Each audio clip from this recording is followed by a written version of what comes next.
की तुमची कर्जमाफी करू, शेतकऱ्यांना माल भाव देऊ, मात्र यावर सरकार बोलत नाही असं विरोधक आरोप करतात. नाही, कर्जमाफी करू असं नव्हतं. तुम्हाला बच्चू कडूंची काल बावनकुळे साहेबांची त्यांची भेट झाली.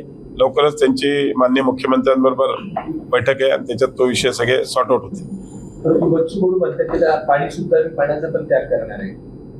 आता एकदा मुख्यमंत्री साहेबांची त्यांची भेट झाली काय 7 एप्रिलला त्यांची ऑलरेडी एक बैठक झाली होती. त्या बैठकीत बरेचसे निर्णय लागले होते. काही लोकांचे कसं GR वगैरे निघाले, पण माननीय मुख्यमंत्र्यांबरोबर त्यांच्या भेटून ते लवकरच तो विषय सॉर्ट आउट करते. पण सरकार ते वचन पूर्ण करणार आहे का? जी घोषणा दिली होती शेतकऱ्यांना, नाही वचन असं दिलं तुम्ही, म्हणजे माझं म्हणणं तुम्ही कुठल्याही मॅनिफेस्टो जाहीरनाम्यात नव्हतं साहेब, कर्जमाफी असं जाहीरनाम्यात नव्हतं. जे दिलं ते सगळं पूर्ण करतोय.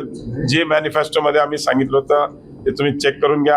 आता काही गोष्टी जसे नदी जोड आहे किंवा वॉटर ग्रीड आहे, याला वेळ लागतो. हे प्रोसेसमध्ये चालू आहेत. ऑलरेडी 61,000 कोटीचा DPR बनवण्याकरता माननीय मुख्यमंत्र्यांनी पैसे दिले, ज्या माध्यमातून नदी जोडण वॉटर ग्रीड एवढा मोठा प्रोजेक्ट या महाराष्ट्रात म्हणजे संपूर्ण देशातला सर्वात मोठा प्रोजेक्ट असेल, ज्याच्या माध्यमातून या पूर्ण महाराष्ट्रामध्ये येणाऱ्या काळामध्ये पुढचे 50 वर्ष दुष्काळ जरी झाला म्हणजे पाणी नाही जरी झालं तर समोरचा जाणारं पाणी या संपूर्ण महाराष्ट्राला मिळेल, जेणेकरून येणाऱ्या काळामध्ये कुठल्याही प्रकारचा दुष्काळ किंवा शेतकऱ्यांना पाण्याची कमतरता लाभणार नाही असा विषय. चला, त्यांनी केलेल्या योजनांचीच माहिती देण्यामध्ये जाईल. पण मी आपल्याला सांगतो की सबका साथ सबका विकास हे जे त्यांनी धोरण ठेवलं आणि त्या हिशोबानेच मागच्या या 11 वर्षात काम केलेलं आहे. आत्मनिर्भर भारत असेल, मेक इन इंडिया असेल,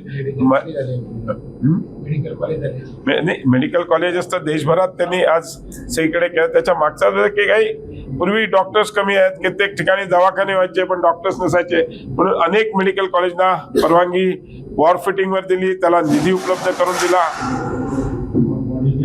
अशा अनेक गोष्टी माननीय मोदीजींनी केलेल्या आहेत. म्हणजे मी तुम्हाला सांगतो की आज आयुष्यमान भारत ही योजना तर इतकी यशस्वी झालेली आहे सगळीकडे, तुम्हाला म्हणजे लोकांना त्याचा फायदा होतोय. 5 लाखापर्यंत त्यांना विमा मिळतोय. अशा अनेक योजना जनतेपर्यंत. आज राम मंदिरची निर्मिती असो, काशी विश्वनाथ कॉरिडॉर असो, असे अनेक विषय जे त्यांनी मॅनिफेस्टोमध्ये किंवा शब्दात दिले होते आणि जनतेच्या भावनिक विषय होते, ते सगळे भावनिक विषय पूर्णपणे 370 कलम तर रद्द करायचा जो विषय होता तो पण त्यांनी मार्ग. GST सारखा एक 1 विंडो टॅक्स आणल्यामुळे बाकीची बाबू किंवा जे बाकीचे टॅक्सची एव्हिएशन जे चोरी व्हायची त्या सगळ्या गोष्टी या सांगण्याचा उद्देश एकच आहे की मोदीजींनी ह्या देशामध्ये 11 वर्षात एक वेगळं सुशासन आणि गरीब कल्याण अशा या अनेक योजना आणून सामान्य जनतेचा आज इकडे आमची आपल्याला एवढीच विनंती आहे की 11 वर्षात मोदीजीने केलेल्या कामाचा एक आढावा आपण बघितला तर ह्या सगळ्या ज्या मी सांगितलं की एक पारदर्शक सरकार, भ्रष्टमुक्त सरकार, सामान्य जनतेचं सरकार, गरीब कल्याणचं सरकार. आपल्याला कोविडमध्ये पण आपल्याला माहिती असेल वॅक्सिनेशन आज आपला एकमेव देश आहे ज्याने मोफत वॅक्सिनेशन दिलं. नाहीतर तुम्ही परदेशात श्रीमंत देशात जा, अमेरिका असो, जर्मन असो, जपान असो किंवा या सगळ्या देशांनी पैसे घेऊन जनतेकडून वॅक्सिनेशन केलंय. आपला एकमेव देश आहे भारत ज्याने मोफत वॅक्सिनेशन पूर्ण आज 140 कोटी जनतेला द्यायचा प्रयत्न केलेला आहे. सांगण्याचा उद्देश एकच आहे, मोदीजींच्या काळामध्ये या 11 वर्षात आपल्या देशाला एका वेगळ्या प्रगती स्तरावर आज जागतिक पातळीवर आज ऑपरेशन सिंदूर पण तुम्ही जर बघितलं तर सगळ्या आपल्या इंडिजिनियस म्हणजे भारतात तयार केलेल्या सामुग्रीच्या माध्यमातून सगळा आपला अटॅक झालेला आहे आणि आपण त्याच्यात यशस्वी झालेलो.